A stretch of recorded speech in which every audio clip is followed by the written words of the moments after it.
The warning, the council chamber music.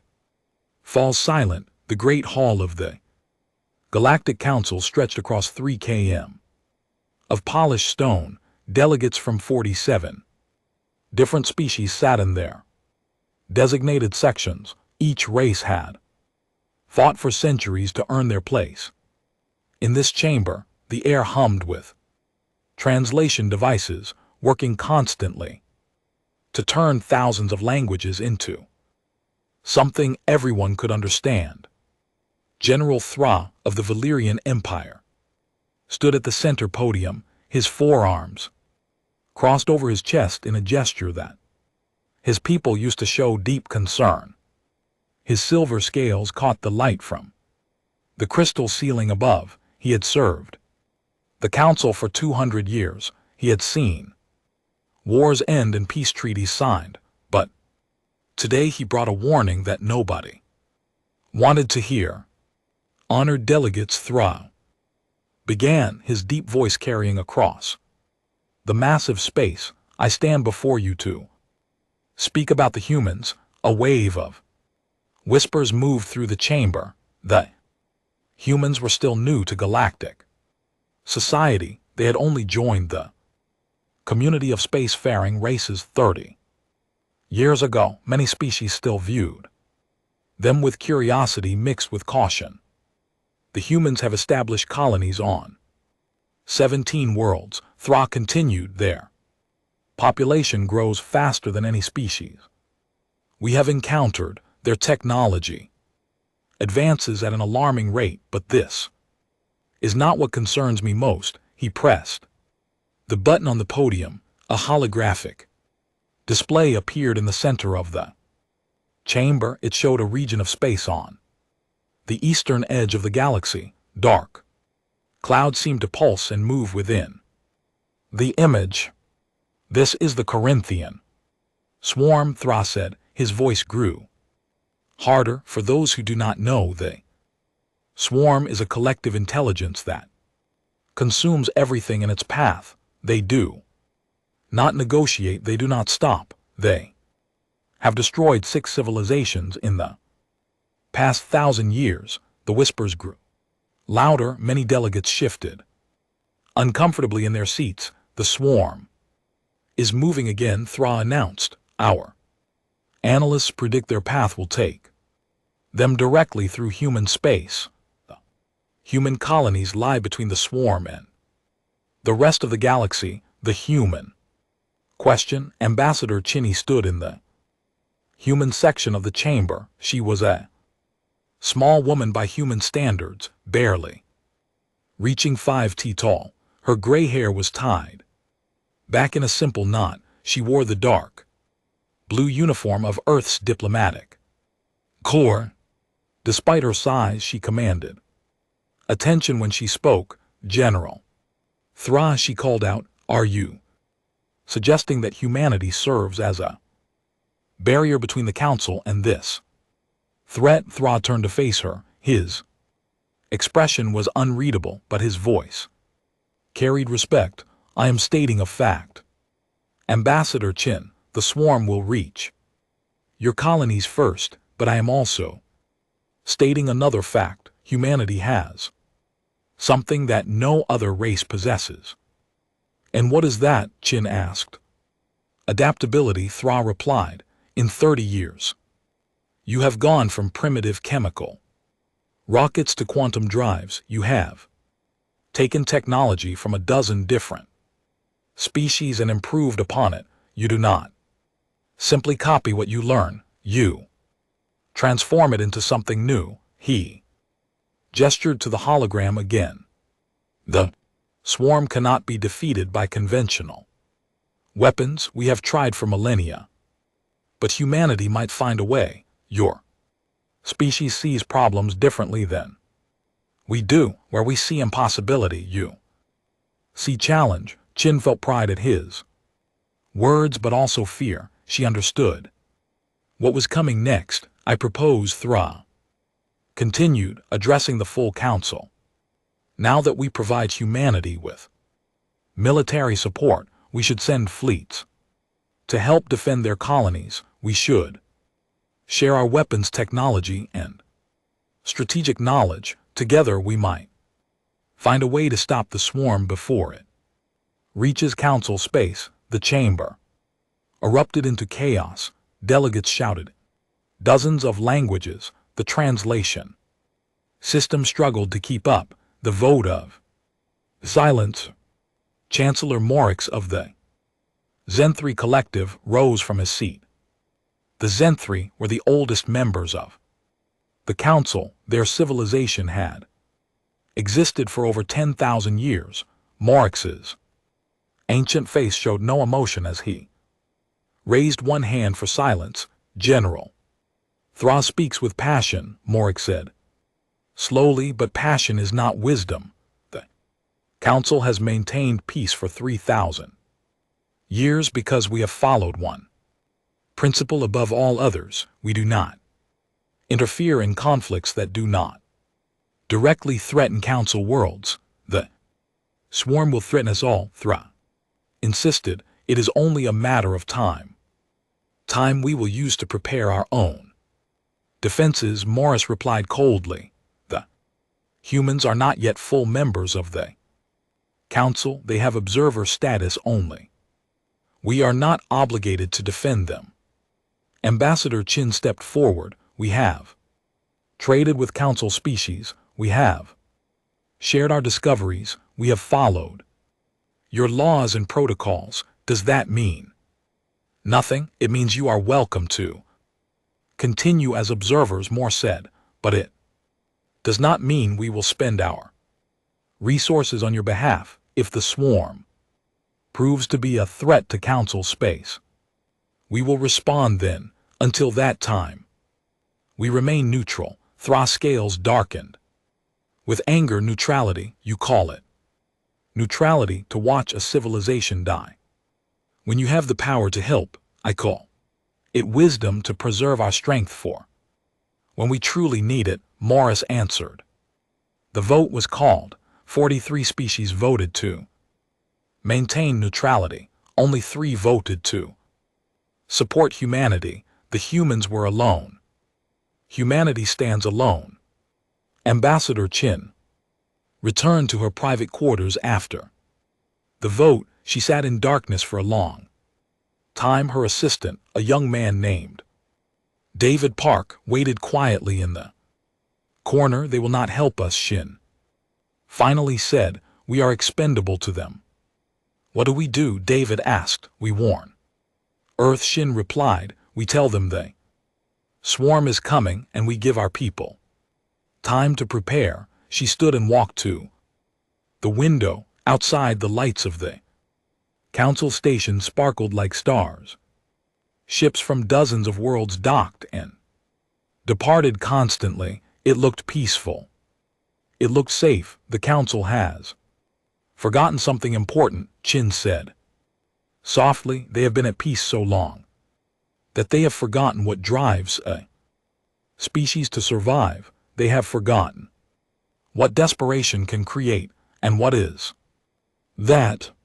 David asked. Chin turned to face him. Her eyes were hard with determination. Innovation born from necessity. We humans have always done our best work when our backs are against the wall. The swarm approaches. 6 months passed. The Corinthian swarm moved steadily toward human space. Long rain sensors tracked its progress. The cloud of ships and organic matter stretched across light years. It consumed everything in its path. Asteroids, planets, even stars were drained of energy and left as empty husks. General Thra watched the reports from his office.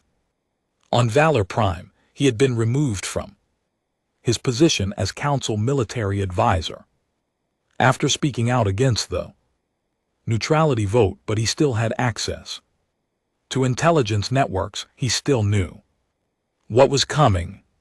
His console beeped with an incoming message. It was encrypted with human protocols. He opened it carefully. The message was from Ambassador Chin. It contained a single Line of text, we remember those who stood with us. Thra sat back in his chair. He had failed to convince the council, but perhaps he had succeeded in something more important. He had shown humanity that not all species in the galaxy were willing to abandon them.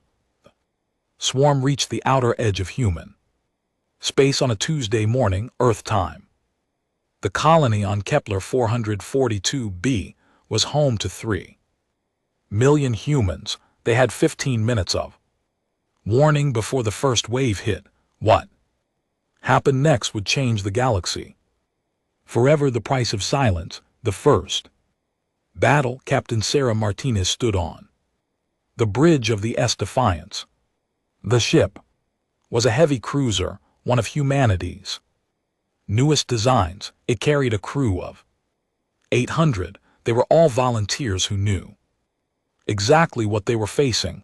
Enemy contact in 60 seconds, her tactical officer reported. Count is ma'am. The count keeps rising. I have over 10,000 individual signatures. Sarah felt her stomach tighten, but her voice remained steady. All ship, this is Defiance. Actual hold formation. Wait for my command. The human defense fleet consisted of 47 ships. They were vastly outnumbered, but they had something the council races lacked. They had been preparing for this moment with singular focus. The swarm emerged from quantum space like a nightmare made real. The ships were organic and mechanical at the same time. They pulsed with dark energy. They moved with purpose and terrible intelligence. Fire, Sarah ordered. The human fleet opened up with everything they had. Missiles streaked through space. Energy beams carved into swarm ships. For a moment, it looked like they might have a chance. Then the swarm fired back. Their weapons were unlike anything in the council database. They fired projectiles that seemed to eat through shields and armor. Where the weapons hit, matter simply ceased to exist. The S courage died first. One moment it was there, the next moment there was only empty space. 400 lives vanished. An instant. Fall back, Sarah shouted. All ships execute retreat pattern Delta. But the swarm was faster. They surrounded the human fleet like water flowing around rocks. Ship after ship disappeared from Sarah's display. The Defiance took 3 hits. Alarm screamed.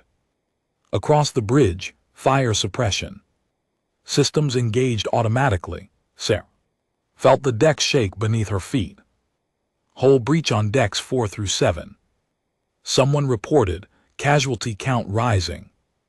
Sarah looked at her display. Only 12 human ships remained. The colony below them had maybe an hour before the swarm reached it. Send the evacuation signal, she ordered quietly. Tell the colony to abandon everything and run. Innovation under fire. Dr. James Chin worked in a laboratory deep beneath the surface of Kepler 442b.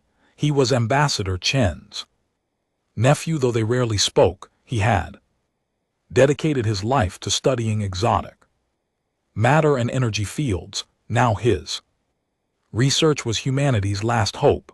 The calculations are complete.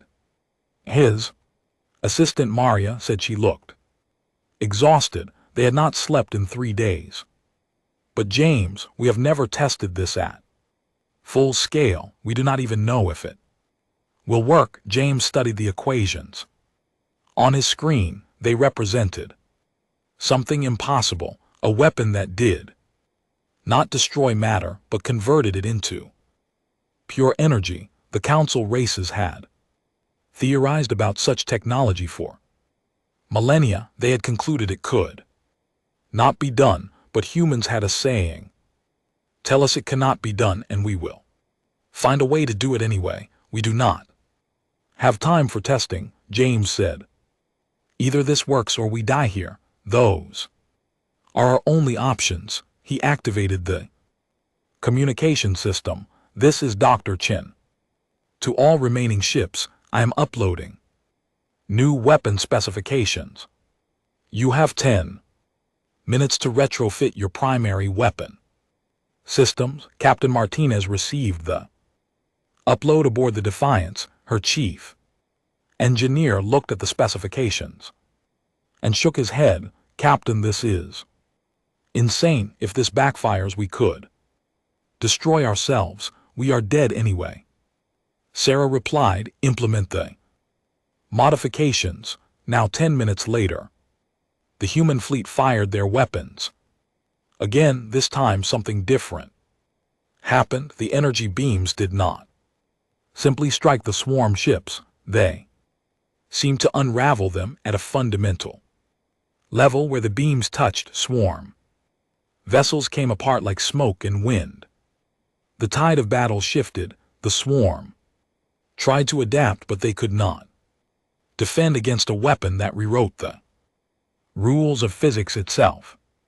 Keep firing, Sarah shouted. Do not give them time to adjust. The swarm turns. The battle lasted 14 hours. When it ended, the human fleet had been reduced to 7 ships, but the swarm had been stopped. The organic cloud retreated back into deep space. Humanity celebrated their victory, but James Chin did not celebrate. He studied the swarm's retreat pattern. He analyzed their final movements before they disappeared.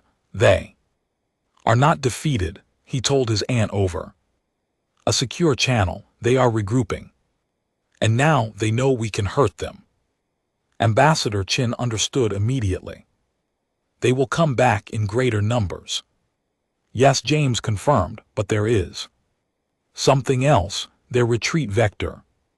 They are not going back where they came from. They are turning toward Council space. The Council's mistake. Chancellor Morris received the report 3 weeks later. His hands shook as he read it. The Corinthian swarm was approaching the borders of Council territory. Their numbers had doubled. They were moving with purpose and speed. He called an emergency session. The Council chamber filled quickly. Fear hung in the air like smoke. We must mobilize the defense fleets, someone shouted. We must prepare for war. Send a message to the humans. Another voice called out, ask for their weapon technology. General Thra entered the chamber. He had been reinstated to his position when the crisis became clear. He walked to the center podium and looked at the assembled delegates. Now you want humanity's help, he said quietly. Now you see the value of the species you abandoned. Moore stood. His ancient face looked older than ever. General Thra, this is not the time for recriminations. Will the humans help us or not? I do not know, Thra replied. Honestly, why should they? You left them to die. You voted for neutrality. You chose to save your resources rather than stand with them. The chamber erupted into arguments. Delegates shouted at each other. Some called for immediate military action. Others demanded they negotiate with the swarm. The unity of the Council cracked before Thra's eyes. Humanity's answer. Ambassador Chin walked into the Council chamber the next day. She carried a small data chip. Every delegate fell silent when she entered. They all knew why she was there. The Council has requested humanity's assistance, Chin said without preamble. You want our weapon technology. You want our ships. You want us to stand between you and the swarm. She looked around the chamber. I remember standing here 6 months ago. I remember asking for your help. I remember the vote. Morris bowed his head. We were wrong, Ambassador Chin. We admit this freely. Will you condemn billions of innocent lives because of Our leader mistakes. Chin was quiet for a long moment. No, she finally said, we will not, because that would make us know better than you. She held up the data. Chip, this contains everything we learned fighting the swarm, weapon specifications, tactical analysis, defensive strategies. We offer it freely to all council members. Relief flooded the chamber, but Chin was not finished. However, she continued, her voice turning hard. Humanity will remember this. We will remember who stood with us and who did not. When this crisis is over, there will be changes. The council will reform. Species like mine will have full voting rights, and the principle of neutrality will be examined very carefully. We accept these terms, Mark said immediately. What do you need from us? Your fleets, Chin replied. Every ship you can spare. The swarm is coming, and this time we face them together. Final stand. The combined fleet of humans and council races met the swarm at the edge of council space. 5,000 ships from 47 different species flew in formation. At the center, the S Defiance led the human contingent. Captain Martinez stood on her bridge and looked at her display.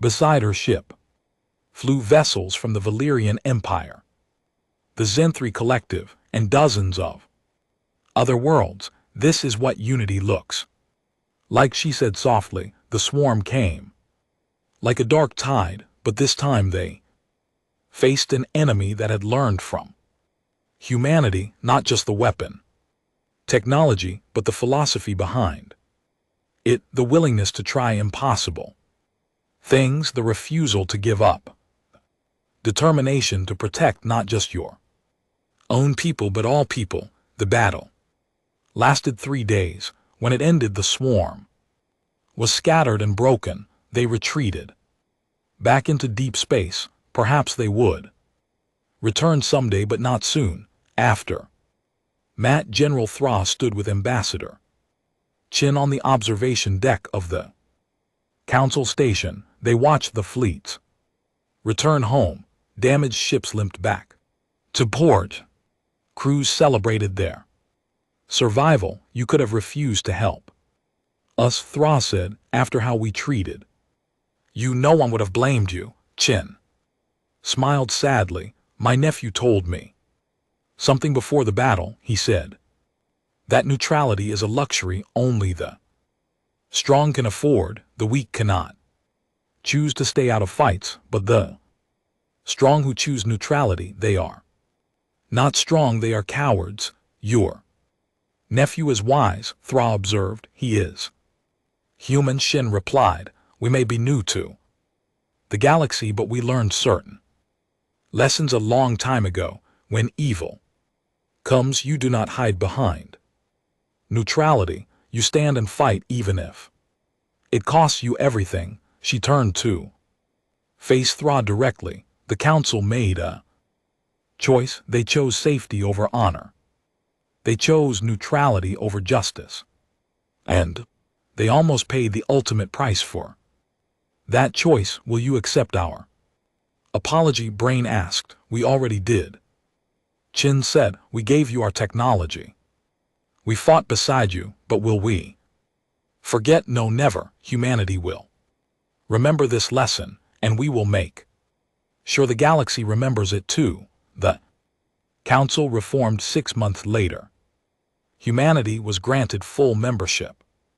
The principle of defensive neutrality was replaced with a new doctrine. An attack on one member was an attack on all members. Never again would a species face extinction while others watched from safety. And in the human sectors, children learned a new lesson in their history classes. They learned that neutrality was not always noble. Sometimes it was just another word for cowardice. And they learned that humanity's greatest strength was not their weapons or their technology. It was their refusal to abandon others. Even when others had abandoned them, the galaxy was forever changed, the end.